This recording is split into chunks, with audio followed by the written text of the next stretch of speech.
Welcome, my sisters and brothers. Welcome back to Letters from Tarsus.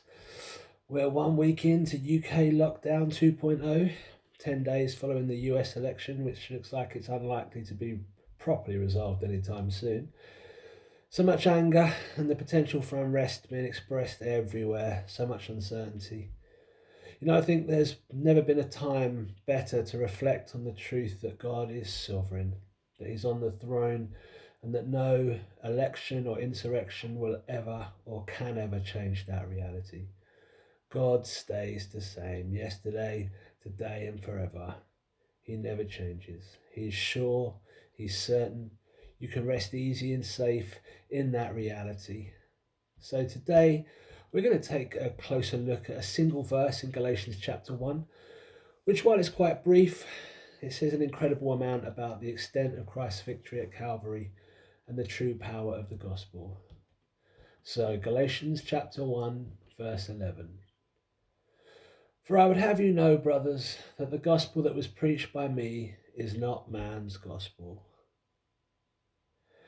There's something quite unusual about the story of Jesus.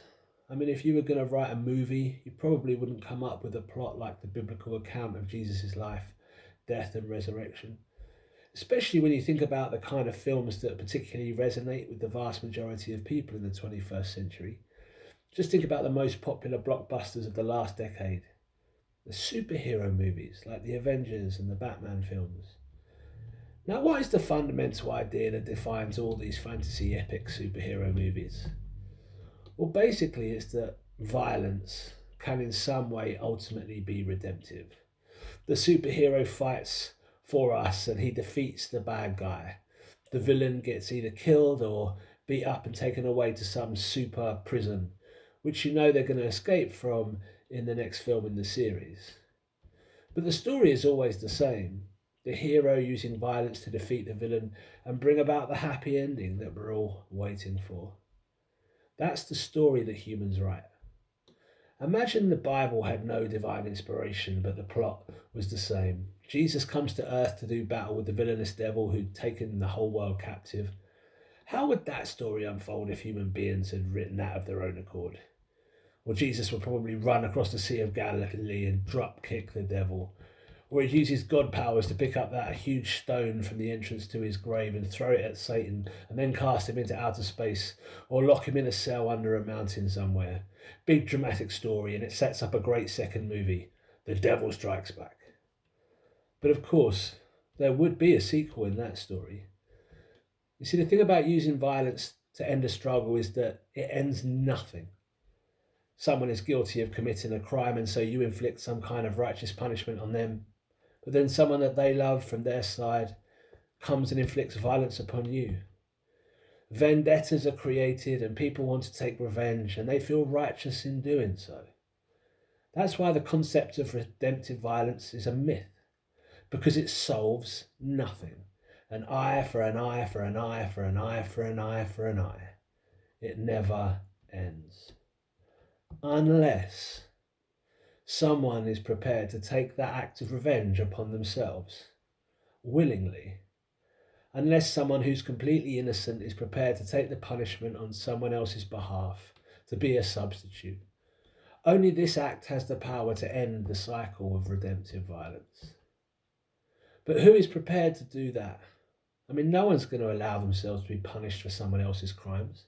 That's not how human beings are wired. We demand justice. We demand that people be held accountable for their crimes.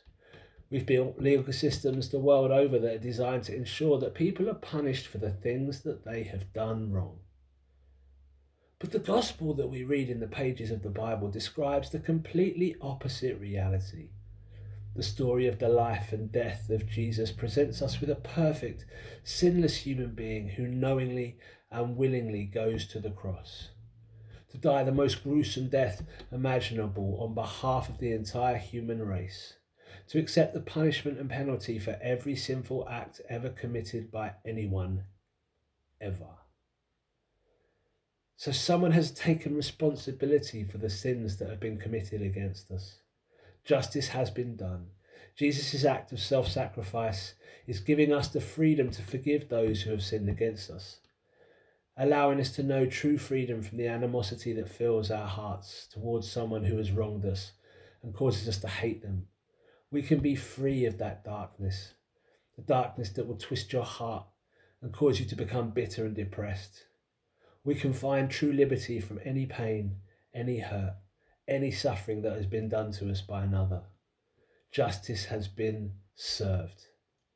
Jesus has paid the price for that sin. Accept that reality. Accept that freedom. Know the wholeness that justice being done brings to us. Jesus suffered the ultimate pain and suffering to bring an end to the endless cycle of violence, revenge, hurt, and recrimination. No human being could conceive of a gospel like that.